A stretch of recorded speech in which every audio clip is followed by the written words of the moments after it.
dewa dan devi judan dembra juruji dunga dan dunga ji judan talwara juruji dungala mebe dewa tamba dan mi talwara juruji yeri chadan dan talwe tanyum teme bala nebra juruji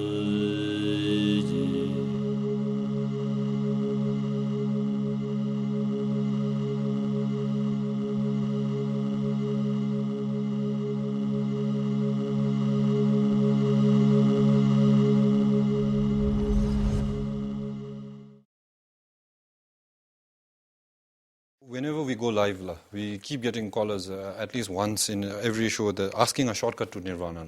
So I wanted to ask Rinpoche if there is a shortcut, and if there is, then what is the shortcut to Nirvana? You see, in the highest teachings of Vajrayana, as well as in the Mahamudra and Dzogchen teachings, they show us the nature of mind, what a true nature of mind is. By realizing true nature of mind, we realize the potential of Buddha nature and become enlightened. So really, and it's about, as I earlier said, about transforming the mind and really working with the mind. And if we have fortunate enough to meet a great master, and if you're fortunate enough yourself to follow that, it is possible. But it's difficult.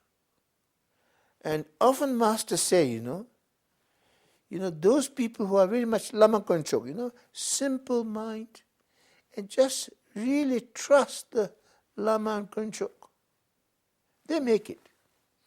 Like there's a story of one master, who became a very great master. He went to see this master who was his, and the master was about to leave, the Lama was about to leave. So he came there, he said, please, would you give me a Dhamma?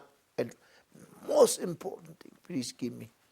And then master said, this is it, because he was in a hurry. It was about, he said, he held his hand and said, you're impermanent, I'm impermanent. You're impermanent, I'm impermanent. You are impermanent, I'm impermanent. Just practice this. So he went and practiced, he realized. Also, there was a great Mahasiddha, India, who actually, a thief, a robber, who later had tremendous renunciation, and went and, Dujumbuch told me the story, followed this master. And then he said to master, I'm no good at anything. He said, you must be good at something. And he said, well, I'm very good at stealing and robbing. He said, well, that's exactly what you need. I want you to rob all your perception, all your now, all your perception, dissolve it into the belly of emptiness, I mean, when you have great masters show you directly like that, there's a possibility. And also, it means that one's karma must, to a certain extent, should be ripened to be able to meet such a master, and But there is, I wouldn't say shortcut, there's a swift and direct path, but actually it's up to you. Shortcut to Nirvana. Maybe we can ask Kurt Cobain. No. So Rinpoche is saying there's no shortcut to Nirvana. Well, shortcut to Nirvana. According to Vajrayana tradition, we think we are the shortcut to Nirvana, isn't it? Yes. Like we can achieve enlightenment in one lifetime, or 7 lifetimes, or something like that. Yes. Whereas in the Sutrayana tradition, Hinayana, Mahayana, then it's like 3 countless aeons and stuff like that, right? Yes. So, according to Vajrayana tradition, I think the Vajrayana practice of Yidam, Yidam deity meditation, Mahamudra, and especially Dzogchen, we believe that's the shortcut, right? Yes, there is. And there's many, not just one. So much. And I shall share to all the viewers, the shortcut to Nirvana is they should seek for it. And that, if they seek for it, and actually seeking is more important than finding, they should really spend time on seeking. Actually, shortcut to nirvana is the Vajrayana. That is the Vajrayana if you can practice it. And within 16, one life, or within even 1-2 days also, it is possible. And among the most, especially within the Drupal lineage, we say that among all the practice, most important is the Guru Yoga practiced. So of course, nowadays many people don't understand the Guru, what Guru means. They think it just means following a master. But actually, it is a process. First, you understand your Guru as Buddha. Then you understand Buddha as emptiness, wisdom. And then you understand that wisdom and your nature of the mind is inseparable from the beginning of time. So Buddha is not somebody so far away, but in your Guru. And Guru is not so far away, but your own nature of the mind. So the practice of the Guru Yoga is actually the most fastest way to get enlightened. But at the same time, most difficult also. Yes. Because we all like to do what we want. You don't want to follow anyone. For that question, the answer is I don't know. Yes. And the second answer is there is no shortcut to Nirvana. If there were a shortcut, I know that everyone will be lazy and sleeping and eating and drinking whiskey and wine and just enjoying and saying Nirvana is just there. Why Buddha made it so difficult is that we need to put effort, we need to appreciate, we need to really take things so carefully. It's like when we don't get food for a long time, and when really cheap food, like I don't know, one pack of little biscuit, we take a so precious thing, oh, biscuit, food at last, and we eat it so slowly that we not let it sort of being waste, and we eat one by one, tasting, and then we get sort of content with this. But when we have a lot of food, we like, so much food, waste, we eat a little bit and we waste it with no appreciation, no realization. So Buddha made us to do all of this level by level, to go through. And of course it is like purifying us, but even to realize that we need to put effort, we need to wake up from this. If we don't put effort, nothing will sort of help us to get into this easily.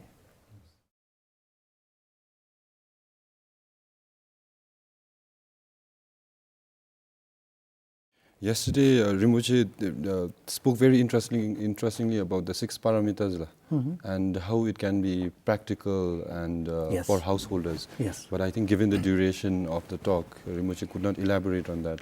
So if Rinpoche could share something on how the 6 paramitas for the viewers, who are majority of them are householders, lay people, how we can actually incorporate the 6 paramitas. Yes, we call it Parotu Chimbatuk. Yes, right? The 6 paramitas. And I think these 6 paramitas are really excellent practice for everyone. Monastics, lay people, and especially Buddha said many of the paramita practices are for lay practitioners, bodhisattvas. Yes. And so, like for example, the first paramita is generosity. Yes. Generosity is sharing. It's sharing everything. When we talk about generosity, usually we think about wealth. Yes. Right? Wealth, prosperity. Yes, it is wealth, it is prosperity, but not just material wealth. Not Yes. just material prosperity, Yes. but also mental wealth. Sharing our wisdom, sharing our love, sharing our heart for all sentient beings. It's starting with our the person who's next to you. Starting from there. Don't think too far away, like all sentient beings, Yes. because that becomes a little bit of, I think, mystery to me. Yes. When you think about all sentient beings, because all sentient beings is much easier to help than one sentient being, right? Because there's no such thing as all sentient beings. Excuse me. And so, like, generosity is sharing, and then sharing is very important in family. Yes. Sharing is very important in friendship and in community. So generosity, and then discipline. Discipline is basically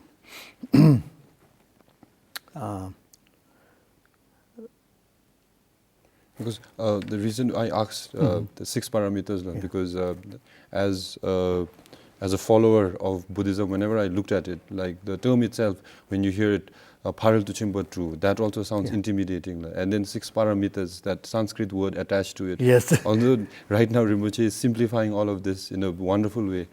So thus discipline also, yes. like Rinpoche It's paramita, it just means transcendental. Yes. So discipline is basically keeping our genuine sense of mindfulness. Yes. Right? Being mindful. Yes. If you're mindful, then you can achieve everything, right? If you're mindful, you can take care of your children very well. If you're mindful, you can also work very well at your profession. Yes. And so discipline is really important in even life. Yes. Without discipline, we have a lot of problem at home. Yes. Not only in the monasteries, Yes. but also at home.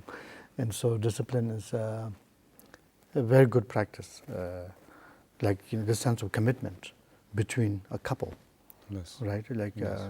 commitment between couple, commitment between parent and children. Yes. This all discipline, this kind of commitment is a discipline. Yes. And then patience. Of course, third paramita, patience is the most important, Yes. right? Yes. And sometimes we don't have much choice, Yeah. right? In family situation. Yes. You are naturally patient. Yeah, Yes. so like that, paramita practice, patience. Patience is the key. One time, I was talking to another Buddhist teacher and said that, some people think patience is like tolerance. Like if someone hits you on the right cheek, Yes. you should show them the left. Yes. Patience. And the master told me that that's a wrong. Okay, that's a wrong. Coming from the Mahayana tradition, it's a wrong approach. It's not patience. It's actually egocentricity, because you only care for your own karma. You don't care about that person's karma, who's slapping you. Yes. So he said, like if someone's trying to hit you, you should stop them. As a bodhisattva, Yes. So patience is not just like that. Because that person will also accumulate negative karma by hitting. Exactly. Yes. So you're perpetuating his karma. Yes. So patience also, we have to be careful. Yes. So patience doesn't mean we let the other people accumulate negative karma. Yes. But patience means being reasonable and being really kind. Patience is kindness. Yes. Yes. And then the And next. then the meditation. Yes. So next is exertion Yes. or diligence. Yes. The next paramita is diligence, which Shanti Deva taught in the Junjuk, Yes. that Bodhicharya Avatara. Yes. Patience is taking delight. Not patience, sorry. Chunju. Chundru. Yes. Chundru, diligence, is actually taking delight in positive action. Yes. It's not really just working hard like machine. Yes. Because in Bhutan, the word chunju means like our parents keep telling us when exams come, that Right. chunju kebe peshata means like concentrate Pushing, hard. Yes. pushing. Just push yourself and exert yourself. Not that, that's not, that's like hard-working Chundru. But the real Chundru from the paramita side is taking delight in something positive. Yes. Taking delight in positive action, positive thought. That's a real Chundru. Because then when you have that kind of delight, you'll naturally work hard, Yes. right? Yes. You don't need to push, you'll naturally work hard. Yes. And then the fifth paramita is meditation. Meditation is basically being aware of everything, Yes. right? Being aware of our thoughts, our emotions, and then being aware of the environment. So that kind of awareness helps tremendously in our daily life as a family, Yes. family man and woman. And then the sixth paramita is wisdom. Then wisdom we don't need to talk about how important it is. Yes. Yes.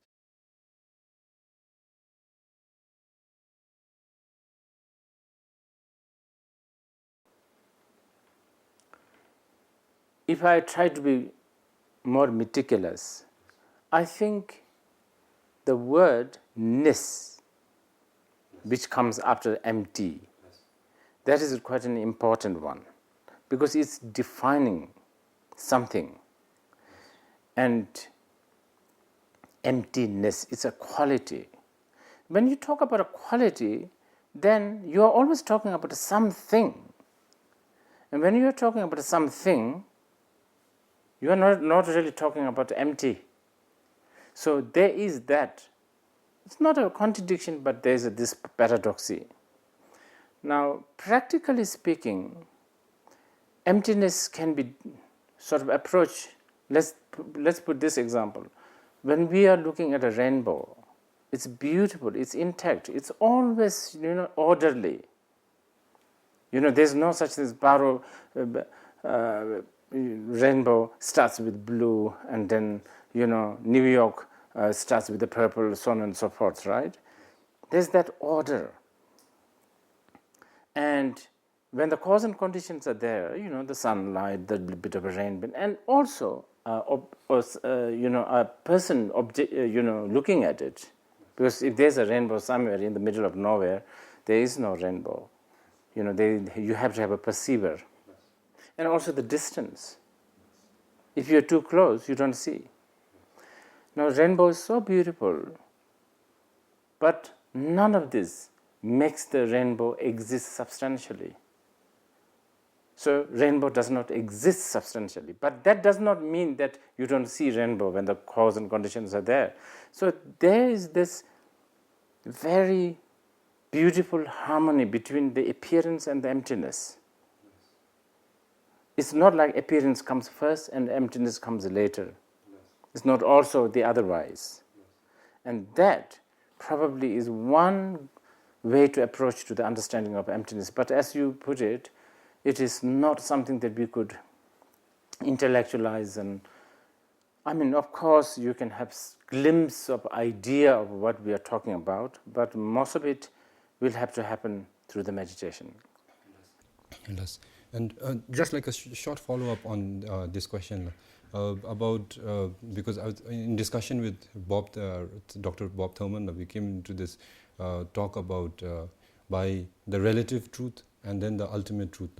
So as Rinpoche shared with us about the phenomena of rainbow and then the perceiver watching it, is it for me to benefit from this philosophy? Although the me and all of that also comes into question when you're discussing emptiness, is the observation of emptiness subjectively,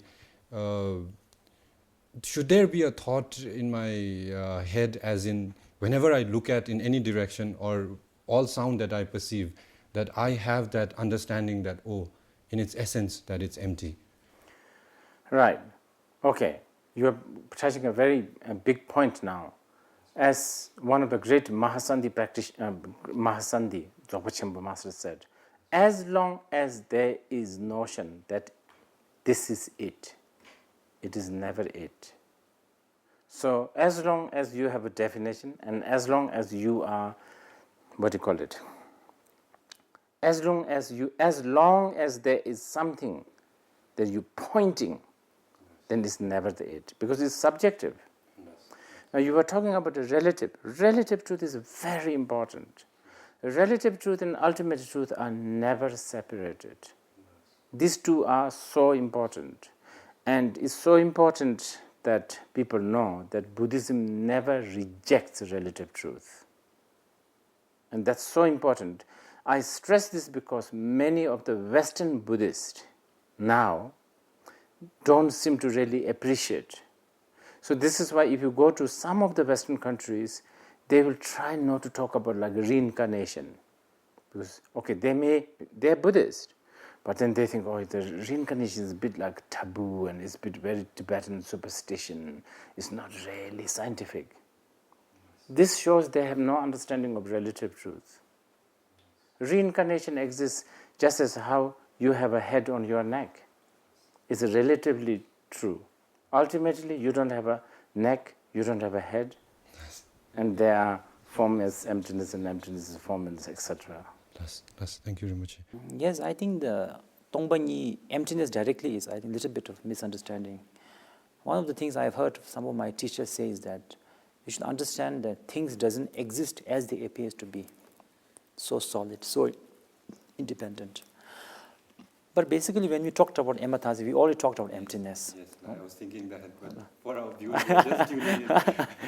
Because, I don't know, I heard in Switzerland, I've never had, but there's a food called fondue, I believe it's made of cheese also. So I was just imagining, playing to myself, that I was talking to myself and some friends about the emptiness of ematasi, or emptiness of fondue to the Westerners.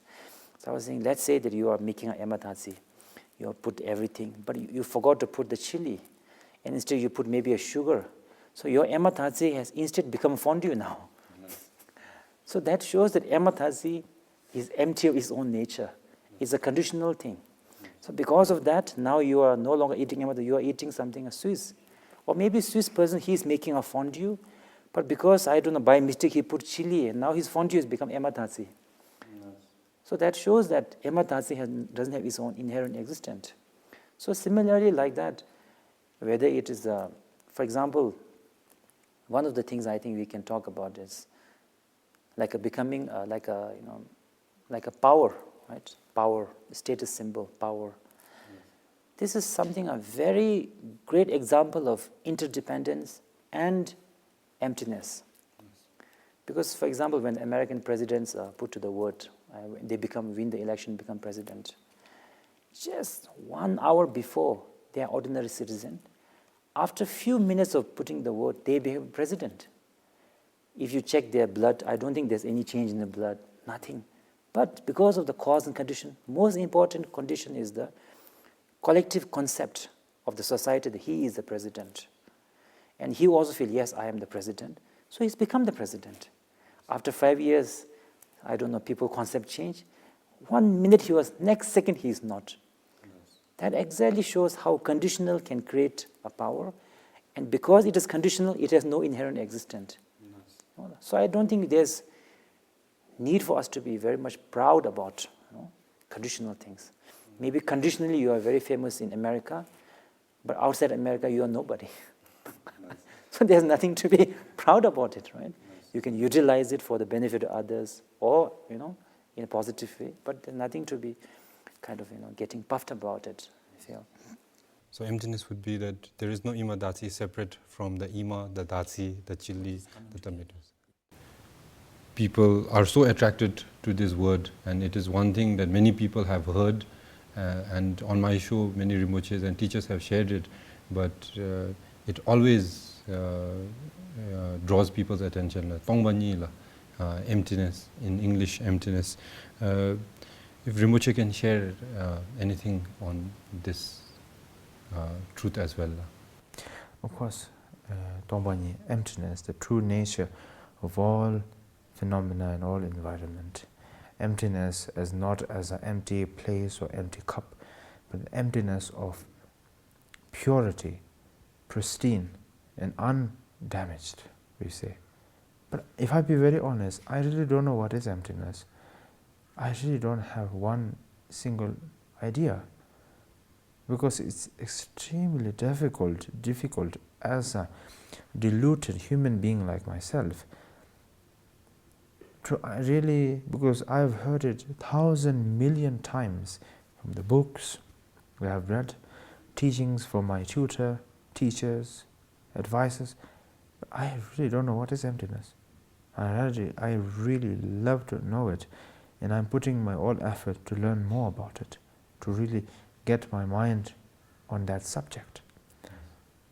But as we are so stuck, so clinged to this world that we believe in so much, this world that we create ourselves, project our mind on, it's so difficult to break that and say that this is all not existence, this is all emptiness, this is all empty, this is all nothing. It's so difficult to wrap my mind around it. It's my mistake, I admit it, it's a big mistake. I must put much effort to do it. But what I'm saying is that this is so amazing to think about it, actually. Yes.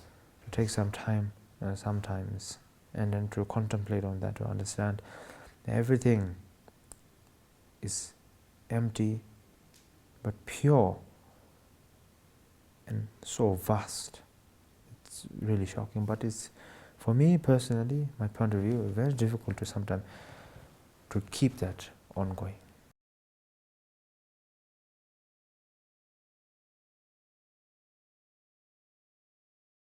Bodhicitta. Bodhicitta is a rare and precious thought, right? At the beginning is a thought. Yes. Rare and precious thought. It's a thought about how we want to help others, how we want to bring some happiness, temporary and ultimate freedom to all these other sentient beings, you know. So it's a positive thought, a very rare and precious thought in the beginning. And then later, of course, there's this ultimate bodhicitta and so on. Yes. But this Changchup Sem, as I was telling earlier, a lot of times, you know, we leave it as a prayer. Yes. You know, we want to help all mother sentient beings as vast as space and stuff yes. like that. Yes. And those things, I think, are very good prayer, very good aspiration, but not very helpful if we don't put that in action. Yes. So bringing the bodhicitta, Changchup Sem, in action is the most important part. Yes. And then the action begins with the one-on-one. Yes. You know, the Changchup Sem, to help sentient beings, begins with one. Yes. One sentient being at a time. Yes. Rinpoche, I'd like to ask further, as in with my limited reading of Buddhism, I believe like Rinpoche did speak upon it but didn't label it. First there is a thought, then there is the action, like Menjuk Changchup Gesem and yes. Jukpa Changchup Gesem. So what is the difference? If you could, Rinpoche could make it like a simple version of this quite complex term for our viewers. Yes, Changchup Sem has, we talk about two yes. categories. One is Mimpa, yes. aspiration bodhicitta, and the other one is Jukpa, Changchup Sem, yes. Application bodhicitta. Yes. So aspiration bodhicitta is like a thought of wanting to go to some place. Yes. And application bodhicitta is taking the action to go there. Taking the steps to reach that. Taking the step to reach there, like yes. getting tickets, yes. getting on the flight. Yes. Yeah. Changchup Sem, is it something that I can just feel right now? Say I feel that, okay, I want to help all sentient beings. And then like Rinpoche said, I go about one-on-one. Like there's a dog outside who's hungry, I feed that dog. Then I meet another person. I constantly practice all these positive things. But is there like a formal way of, because I believe there is Changchup Sembi, Domba and vows, and if you Rinpoche could share something about that, is yes. that really necessary, or I mean, what is the process, that procedure of Changchup Sembi Domba? Changchup Sembi Domba. The procedure is that first you study. Yes. It's important to study about Changchup Sem, yes. bodhicitta, and then study about what are the precepts, what is involved in this. Yes, yes. And once we are ready to kind of embark on that path, yes. and then we must go to master yes. and take the bodhisattva vow. Yes. And when we take the bodhisattva vow, we take, there's two ways. One is great Nagarjuna's tradition, yes. and the other one is the Asanga's tradition. Yes. So there's two ways of taking vows. The teacher will decide for you in yes. a way. So a teacher is required to take Teacher this? is required at the beginning. Yes. And once you've taken once, then you can take it yourself yes. every day. Yes. Or it's something that you have to keep... you can keep renewing. yes. Whenever you feel like, I've done maybe not so good somewhere, yes. you can renew it again.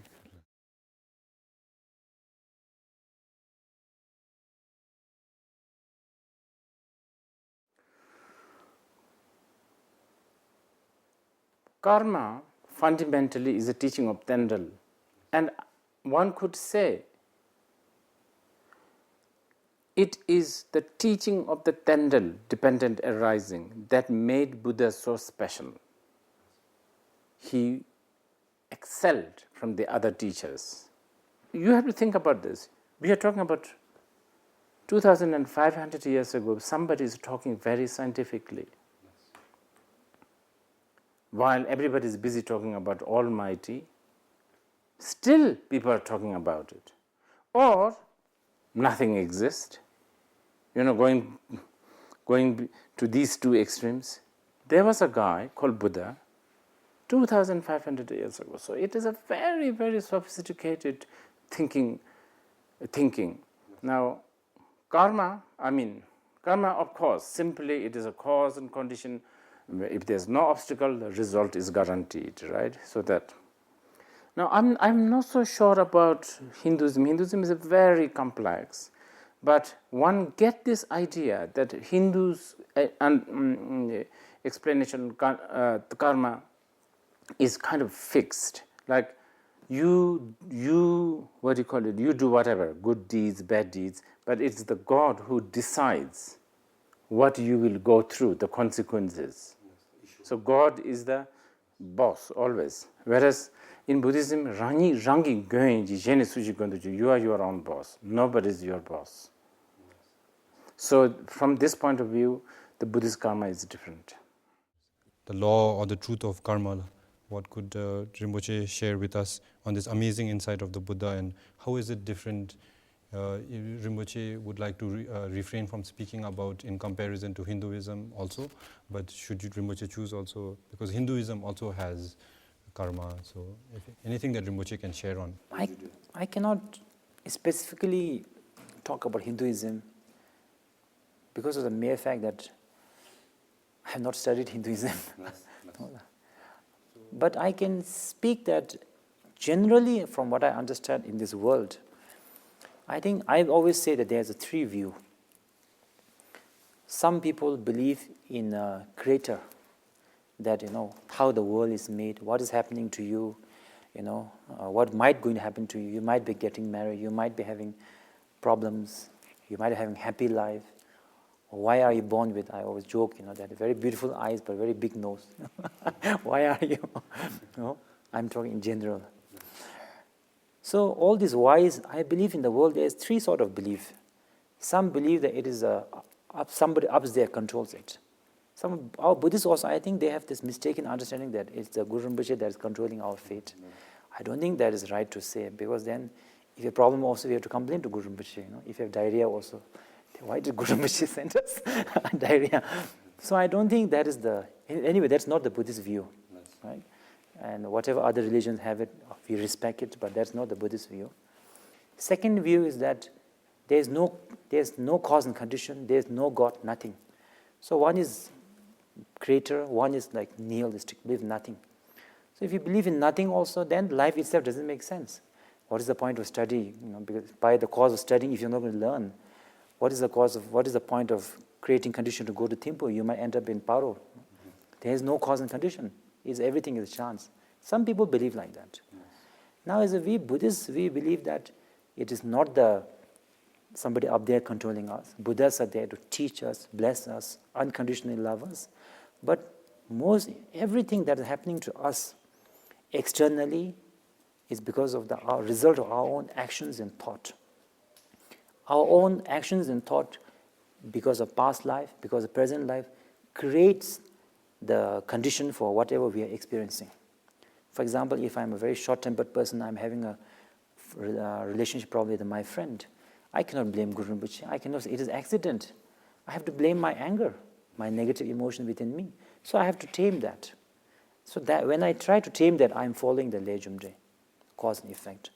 So that is the Buddhist view, is not believe in the creator, not in the accident, but that we ourselves, what is happening to us is individually cause and condition of past and present. What is happening to collectively is the collective cause and conditions, such as environmental problems that we are facing is collective, the result of collective karma.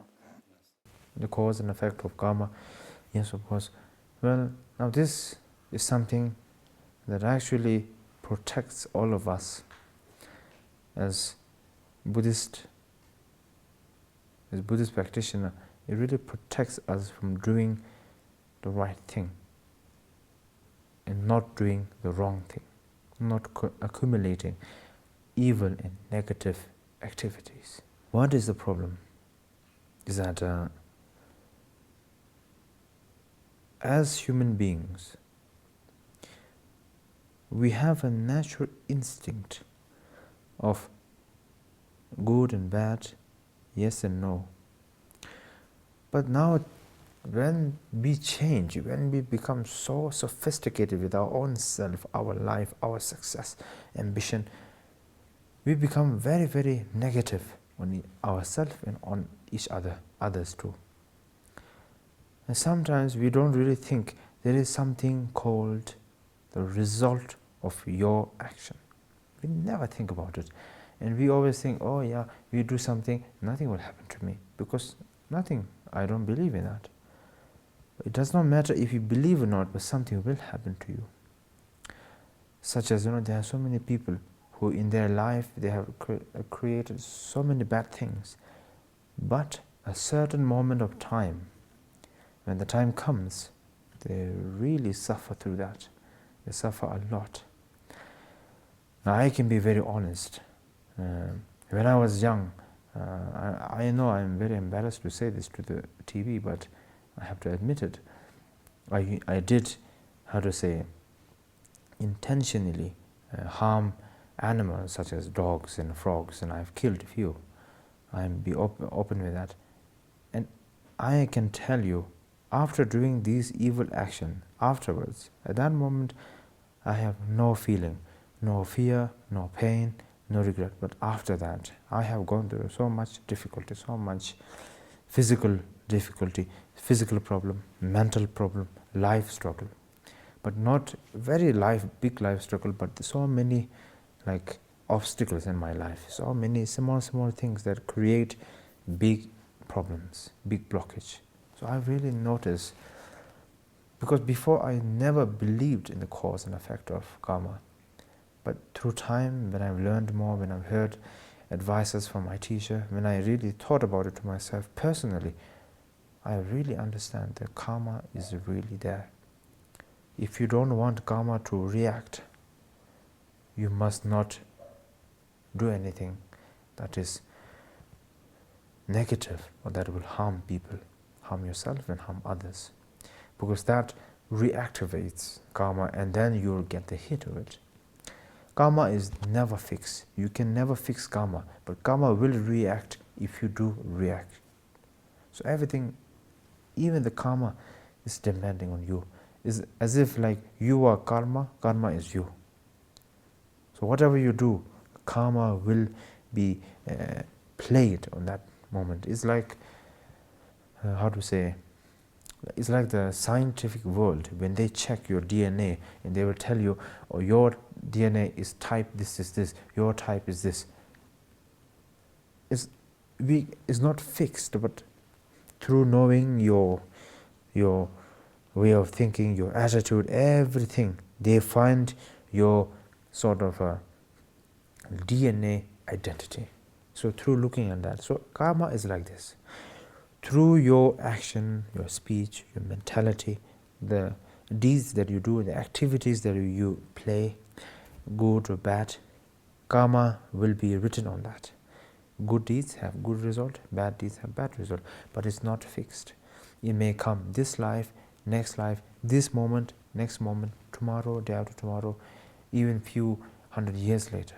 Even the Buddha himself, even the great Bodhisattva, Nagarjuna, or we say Gombuludup, his very good friend, a king of India, one of the part of India, I'm not so sure where, that there was a story of the king's son, the crown prince, wanted to take the king's place, but he was not able to, because the king and Nagarjuna were one mind. So that means that they will live on, they have the immortality power. So the son went to his mother, the queen, and asked for solution. And the mother said, the queen said to the son very clearly, you must go. If you can never kill your father, he is immortal. But your father's mind, spirit or mind, is connected to Nagarjuna. So Nagarjuna is immortal. So if you go and speak to Nagarjuna, maybe he'll give you a solution. So the crown prince went to Nagarjuna and asked for this. And Nagarjuna said, yes, of course, you can have it. So the son hit him with a knife, and he said, I can never die. I'll never be harmed by any sort of a human weapon. But what you can do is you can bring me 1 grain of grass. You can just slit my throat with that, because in one of my early life, I was as a farmer boy, and I was cutting the grass, and accidentally I cut the head of a small insect. Because of that, even though I may be a bodhisattva, but because of that karma, that bad deed I do, I still have what we say in the Chökyi, leg dew, leg number, remember, just 1 dirt. So because of that, the crown prince brought 1 grain, 1 piece of grass, and just sort of gently stroked on the neck of Nagarjuna, and his head fell off. And we say, even Buddhas and Bodhisattvas have so much concern, and not just concern, but they really take the the cause and effect of karma so precisely and so carefully. Who are we not to take care of it? I mean, we can compare, isn't it?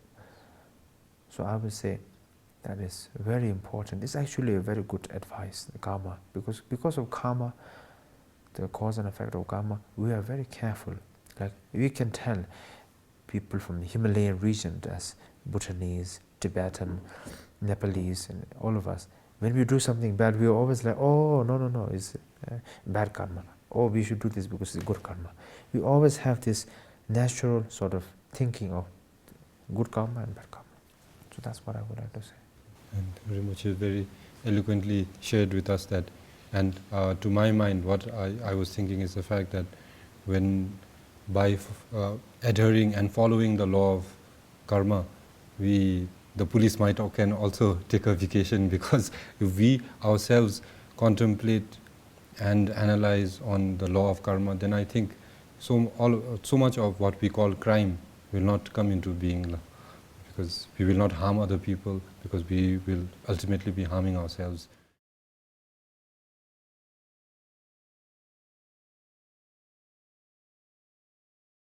We are in a really blessed and sacred land, and people have very much faith in the Buddha and the great master. So the main simple thing is, you see, to really invoke in the sky before you the embodiment of, you see, all the Buddhas and all the masters. Whatever may be for you, maybe for some it might be Guru Rinpoche, for some it might be Chenrezig, for some it might be Jigten Droma, or Trungpa Shalpa, Buddha himself, or Amitabha, whatever it may be. You see, my master used to say, and Yushin Kim particularly used to say, whatever, like if it's Guru Rinpoche you invoke in the sky before, you consider him as the embodiment of all. You consider Chenrezig, Jigten Droma, everything is in him. If you do that, by practicing one, you accomplish all, like a whispering gem. So you should consider invoking the sky before you, the embodiment of all Buddhas. For me personally, is Guru Rinpoche. And so, as soon as you invoke, they will be there, even if you don't see them. As Buddha pledged, he said, whoever thinks of me, I'm in front of them. So that's the really have faith in that. Guru Rinpoche said also, to the one who is devoted, I'm never separate, you see. So with that really trust, and it's true.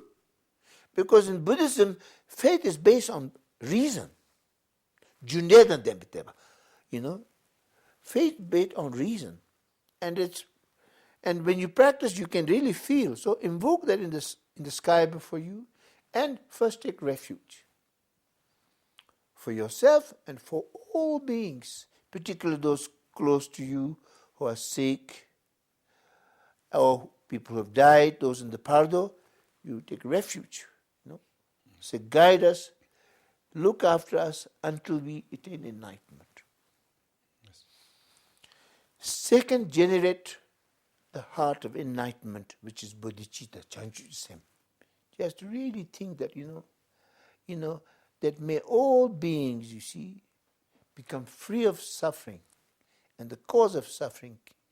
And may all beings have happiness and cause of happiness. And the ultimate happiness of enlightenment may all have. So I really practice, whatever I do is dedicated to the ultimate happiness, which is enlightenment of all beings. Always dedicate that. Generate your heart of motivation, of the vast motivation of bodhicitta. If you do that, even a small practice, like Om Mani Padme Hum, just one single Mani Padme will be extremely powerful. So if it's governed by, it is said, the three noble principles, which is the motivation of bodhicitta, chanchu sem, at the beginning, which is good in the beginning. In the middle, if you have view of shunyata or tongbani, which is a non-conceptual, non-referential, which is more like resting a little bit in meditation, nature, mind. And then end the dedication, which is good in the middle, good at the end. Then even a single Om Mani Padme Hum would have a tremendous power. So that's why it must be held with the motivation bodhicitta at the beginning, saying, whatever practice you do, that we dedicate for the ultimate enlightenment of all beings. And then the main practice is, then you see, you make a heartfelt prayer. If it's to Guru Rinpoche, do the 7-9 prayer of Guru Rinpoche. And then his heart essence, Om Mahom Banjang Kupema Siddhakun. If it's Papa Chenresi, do Om Mani Padme Hum. In fact, during my teachings here, I'm distributing to people these different prayers. Yes. And prayer to also for the moment of death. And so, what you do is you make a really heartfelt prayer to whoever the embodiment of truth for you may be, Avalokiteshvara, Papa Chenresi or Guru Rinpoche. Heartfelt prayer. And say Om Mahom Banjang Kupema Siddhakun, Om Mani Padme Hum. When you say Om Mani Padme Hum, Mani Padme Hum is to purify all the negative emotions of beings, particularly for the Pardo beings, And so that, because negative, destructive emotion is the cause of being born in the 6 realms of existence. So Om Mani Padme Hum is the purification of 6 realms. To really that Om Mani Padme Hum. And then when you make prayer, you consider from the Buddha, Papa Chenresi, Guru Rinpoche, tremendous rays of light with blessing come. White, red, blue or white Om, red Ah, Hong, blue rays of light come. As it touches your 3 centers, it purifies all the negative karma of body, speech and mind, and you're imbued with the blessing of body, speech, mind of the Buddhas. And at the end, Guru Rinpoche, Papa Chenresi, whoever it is, dissolve into light and becomes one with you. And as it becomes one with you, then you rest in that state of that union and that oneness, where your mind is completely one with Guru Rinpoche, and the rest in meditation. Sometimes amazing when you do like that, you consider the blessed Guru Rinpoche dissolves, becomes one with you. Really, it just, when you do that, it does something to you. Your mind really gets transformed. There's a kind of moment of peace and kind of spaciousness, when you cannot quite say what it is, but it just comes beyond ordinary mind. It's something wonderful, very peaceful. You can experience, and you consider that your now mind is one with Guru Rinpoche, one with Chenresi, and the rest in meditation there, and in that union. And then when you rise from that dedicated merits, so that may all beings attain enlightenment. And then, of course, during your life, always try to, be generous, be kind, not harm, but help. I think that's the most important thing. And I think country like Bhutan, particularly as it reaches to becoming democratic, I think it's very important, the spiritual values, which are the source of becoming a good human being, The Rinpoche always used to say these 3 qualities. There was Zambo, very good and kind. And Tembo means stable. Slobo means very relaxed, ease, and easy to be with others. And then the Yarap, the good, become decent human beings, and to really respect very much the less and the karma, And if you be there, you become good. Then we be good human beings, and we can contribute good way. And we will not be then small-minded, and involved in small-mindedness. We'll respect each other.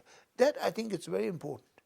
And then also, I think when I'm going to teach this time here in Bhutan, I'm going to encourage about how to not become depressed. And to really encourage each other, not become depressed. Human life is very valuable, and that we need to really value ourselves and really encourage each other, and not lose hope, really. And enjoy life also, but not using drugs. There's a way to be happy. By working with the mind, you reach to a state of bliss that no drugs can bring. Simple daily practice. Yes. I think meditation. Yes. I'm really a fan of meditation. Yes. Even though I don't meditate that much. Yes. But I'm a fan of meditation.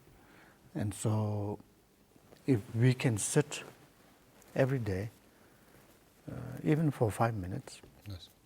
it will be extremely helpful. Yes. Just sit for 5 minutes with a simple technique of breathing meditation. Yes. And breathe naturally. Follow the breath when you breathe out. Your mind should stay with the breath. Don't lose the focus.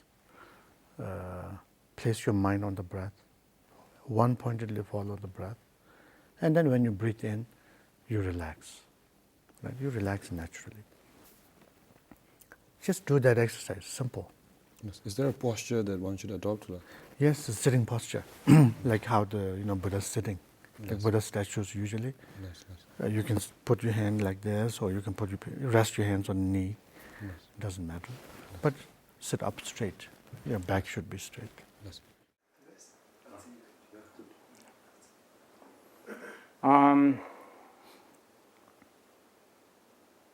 This might sound too abstract, but I think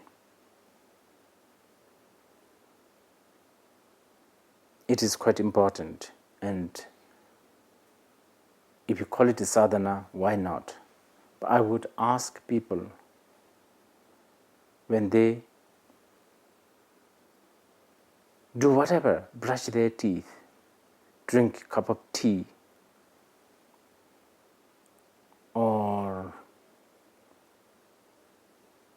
I don't know what they do, whatever they do, wipe their face with towel, boil an egg, whatever they do, I would ask them for 1 minute if they could contemplate and do just that. When they drink tea, just drink tea and contemplate on that taste, the aroma, the strength, the heat or the cold, whatever, that contemplation. We are not contemplating enough. When we don't contemplate, we are nothing but a robot. And what is a robot? Ultimately, you are a slave, because somebody has to press the button. And people will press the button, and people will take advantage of you, knowingly, unknowingly, consciously, unconsciously. All this, I don't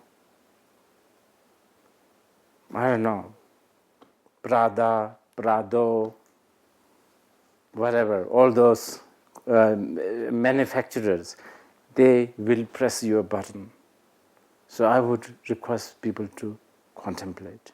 And I'm not even talking about some religious contemplation. Just whatever you are doing, just contemplate on that.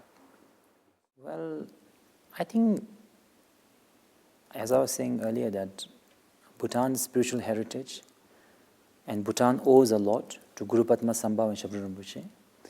And Shabdru Rinpoche is said to be manifestation or inseparable from Avalokitesvara.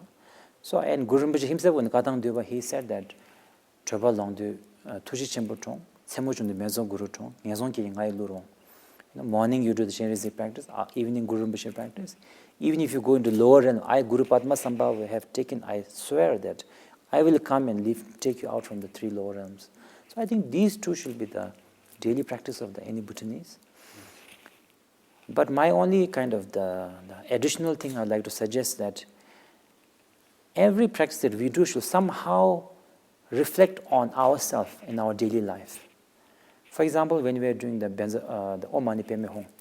Om Mani Padme Hum is to liberate the beings of the sixth realm, and the cause of being in the sixth realm is the desire, anger, jealousy. So I think whenever we are, for example, when we are doing a Mani and on the suffering of the hungry ghost who are born because of extreme attachment, we also have to feel sorry for the hungry ghost, but also sorry for ourselves. It is because of our attachment and desire that we are never satisfied. Somehow, even if we have everything, we have depression, we feel we are not good enough, something is not enough, weather is not good enough, it's too sunny, it's also unlimited desire. So I think that when we are doing prayer for the hungry ghost and their cause, which is desire, we should also be feeling very sorry for ourselves. We are also caught up in the prison of these 6 prisons of emotion, negative emotion. So if you do like that, at the end of the Benza Guru, end of the Om Mani Padme Hum, you will come out a little bit, I think, a little bit more relaxed, a little bit more wiser. Instead of just doing Benza Guru and hoping that Guru Rinpoche will do everything, that you don't have to, even maybe you can even think whatever thought, just chant the Benza Guru. I think if you can infuse that with the devotion, compassion, and also self-reflection, then I think every sadhana will be more meaningful, in my opinion. Well, daily practice that I'd like to share, I'm not so sure, because I believe everyone here, and I hope so actually, people here mostly have their own practices and their own prayers and to do. But one thing very important is that not just saying and finish, but really taking time, calm yourself, leave all the thoughts of this whole disruption of work, success and all this. Just concentrate on your practice and really think, why am I doing this practice?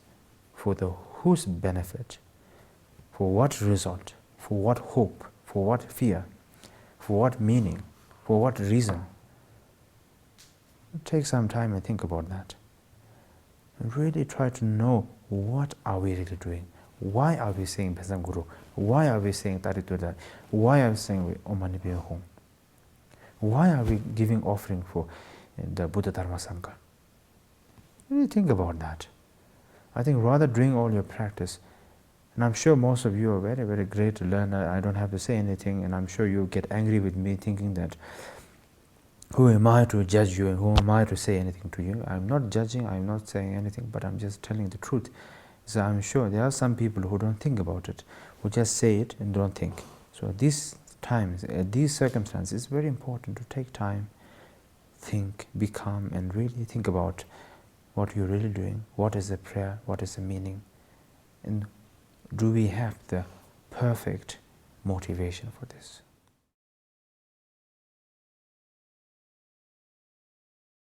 Damje dewa dan devi judan dembra juruji dunga dan dunga ji judan thalawara juruji dungala mebi dewa tamba dan mi thalawara juruji yeri chadan dan dave tanyum teme bala nebra juru